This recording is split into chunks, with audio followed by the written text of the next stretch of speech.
Je suis Delphine Ernotte, Quincy, et je suis présidente de France Télévisions.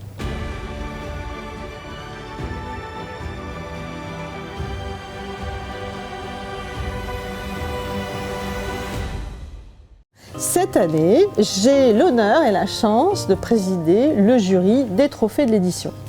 Donc c'est à ce titre que vous me posez des tas de questions sur la lecture. Donc la lecture, ça fait partie de ma vie quotidienne, je lis tous les jours. Je ne peux pas m'endormir si je ne lis pas. Donc voilà, donc il y a un temps minimal dans ma vie. Je ne peux pas imaginer vivre sans lire, en vrai. Il y a un moment, en tout cas, où j'ai découvert le plaisir de la littérature, et je m'en souviens, c'est encore très vif. J'étais dans un pays étranger dont je parlais très peu la langue.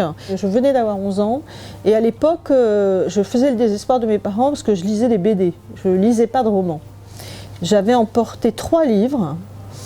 Je me sentais perdue loin de chez moi, et loin de ma langue, et donc je me suis mise à lire. Et là, j'ai plus jamais arrêté à partir de ce jour-là. Et comme j'avais que 3 livres et que je suis restée 15 jours à l'étranger, à la fin, comme j'avais plus de livres à lire, j'ai commencé à apprendre par cœur. Je me souviens, Thérèse d'Esquerroux de Mauriac. J'adore ce livre. Enfin, je sais pourquoi, mais c'est compliqué d'expliquer pourquoi, tout ça, mais j'avais une passion terrible pour ce livre, donc je l'ai, pendant ce moment à l'étranger, appris par cœur Mauriac.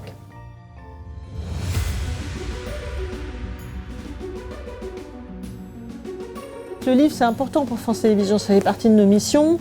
D'abord parce qu'on parle beaucoup de livres sur nos antennes, toutes les semaines, avec Augustin Trapenard dans la grande librairie, dans la petite librairie, dans toutes nos émissions dites d'accueil, que ce soit Quelle époque, le samedi soir, que ce soit dans C'est à vous, que ce soit dans les après-JT de Laurent Delahousse, dans Télématin. Enfin, bon, le livre est présent tout le temps sur nos antennes. C'est quelque chose qu'on porte avec beaucoup de conviction, de ferveur. On a aussi un concours de lecture à voix haute. Ah, on sait que c'est important pour nos téléspectateurs, c'est important pour nous. D'où le bonheur à être président du jury des trophées de l'édition. Et d'ailleurs, je vous donne rendez-vous le 7 avril au Théâtre de l'Odéon pour la remise des prix de ces trophées de l'édition.